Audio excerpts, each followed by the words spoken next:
لو تناهيتم إلى سر الحياة وصنعتم كائنا حيا نرى لم نزد إلا يقينا بالإله لم نزد إلا يقينا بالإله. ایک اہل حدیث پرانی بات ہے، تقریباً 13-14 سال پرانا واقعہ ہے، اگر ٹائم ہے تو سنا دوں، ہے بڑا دلچسپ. ہمارے ایک دوست تھے اہل حدیث، بڑے لال ٹماٹر نا، سرخ جوان آدمی. میں پنجاب میں تھا اس وقت، میرے بیان بڑے شوق سے سنتے تھے. آپ کو پتہ ہے جو میرے بیان شوق سے سنتا ہے اس میں کچھ جراثیم پیدا ہو جاتے ہیں. تو وہ آئے ایک دن مجھے کہنے لگے کہ مفتی صاحب یار دوسری شادی خواتین سے بہت معذرت جو بیٹھی ہوئی ہیں بیان سن رہی ہیں، مجھے کہنے لگے مفتی صاحب یار میں بزنس کرتا ہوں، دکان ہے میری، لڑکیاں بہت آتی ہیں خریداری کے لیے، بہت ٹینشن میں ہوں میں، نظر کی حفاظت بہت مشکل ہے. یہ واقعہ میں نے اپنی کتاب میں بھی لکھا تھا، پتہ نہیں چھپا ہے کہ نہیں چھپا. تو کچھ واقعات وہ تصحیح میں جو ہے نا حذف بھی ہوئے ہیں. تو میں نے ان سے کہا اچھا، وہ میرے سامنے بیٹھ کے ہر وقت قرآن حدیث ایسے کرتے رہتے، بے تکلف تھے. کہنے لگے یار میں کیا کروں. میں نے کہا اپنی طرف سے بتاؤں یہ قرآن حدیث کی روشنی میں بتاؤں. کہہ رہے قرآن حدیث کی روشنی میں بتائیں. میں نے کہا اچھا قرآن حدیث کی روشنی میں یہ ہے کہ نبی صلی اللہ علیہ وسلم نے فرمایا، بخاری مسلم کی حدیث ہے، من استطاع منکم الباءۃ فلیتزوج، جو نکاح کی طاقت رکھتا ہے نکاح کر لے. فإنہ اغض للبصر، نکاح میں نگاہ کو جھکانے کی جتنی طاقت ہے کسی اور چیز میں نہیں. اغض کمپیریٹیو ڈگری ہے، اغض من کل شیء. سب سے زیادہ نگاہ کو جھکانے کی طاقت کس میں ہے؟ شادی میں.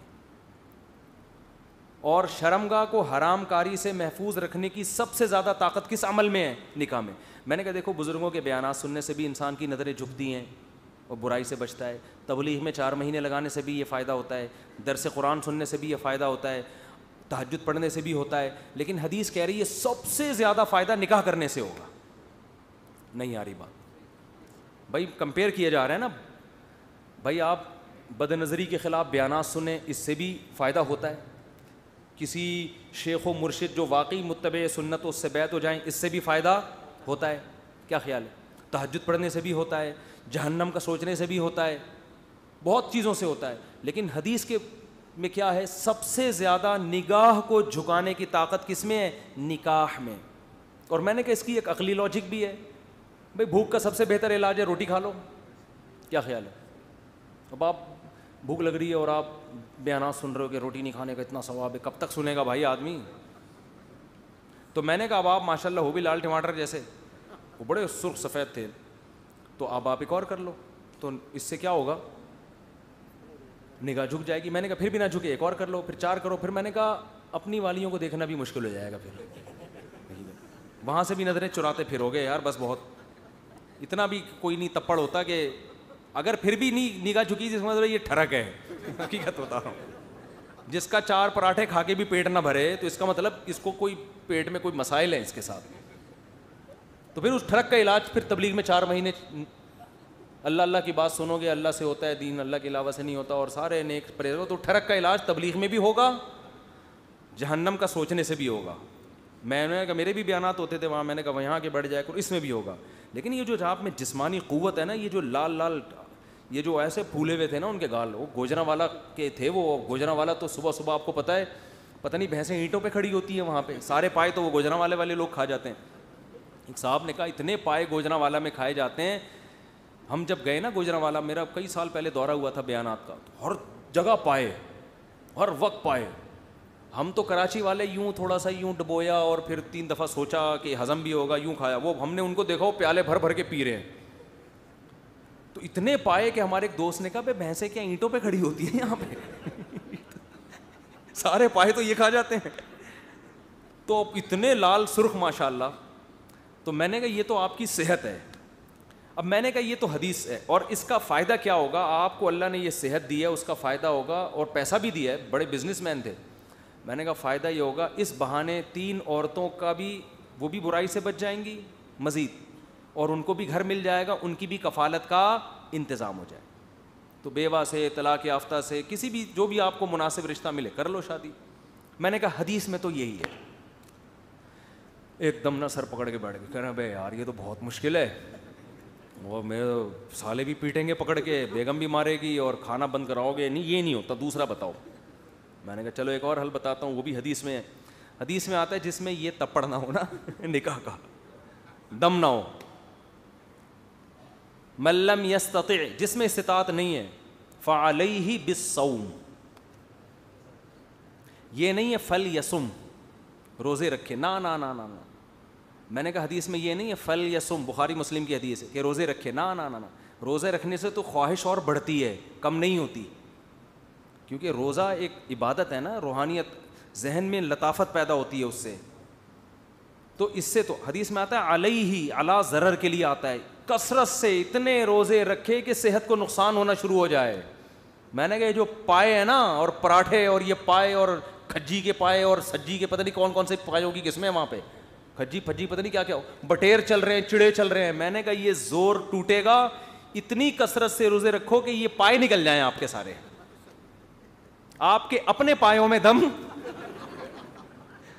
یہ تو میں آپ سے کہہ رہا ہوں, اتنی ڈیٹیل میں ان سے نہیں کہا تھا. میں نے کہا آپ کے اپنے پائے کسی کے کھانے کے قابل نہ رہیں, اتنی کثرت سے روزے رکھو لگاتار. میں نے کہا 40 روزوں کی نیت کر لو, کل سے 40 روزے. اور میں نے کہا روزے کا کوئی اور آلٹرنیٹ نہیں ہے. بعض لوگ ڈاکٹر کہتے ہیں کچھ دوائیں کھانے سے خواہش کم ہو جاتی ہے, کچھ حکیم, کچھ ہومیوپیتھک. بھائی دیکھو, برائی سے بچنے کے لیے 2 چیزیں ضروری ہیں, جسمانی طاقت کمزور ہو, روحانی طاقت مضبوط ہو. دواؤں سے جسمانی کم تو ہو جاتی ہے, روحانی نہیں بڑھتی. کثرت سے روزوں کا یہ فائدہ ہوگا کہ جسمانی طاقت کمزور ہوگی, روحانی طاقت بڑھے گی, اور عبادت بھی تو ہو رہی ہے نا ساتھ ساتھ, جو گناہ سے روک رہی ہے آپ کو. اس لیے روزے کا کوئی آلٹرنیٹ نہیں ہے. کہنے لگا اچھا 40 روزے رکھوں گا پھر کیا ہوگا. آگے بات ہے دلچسپ, قرآن حدیث کی روشنی میں. ان کو میں بار بار چھیڑ بھی رہا.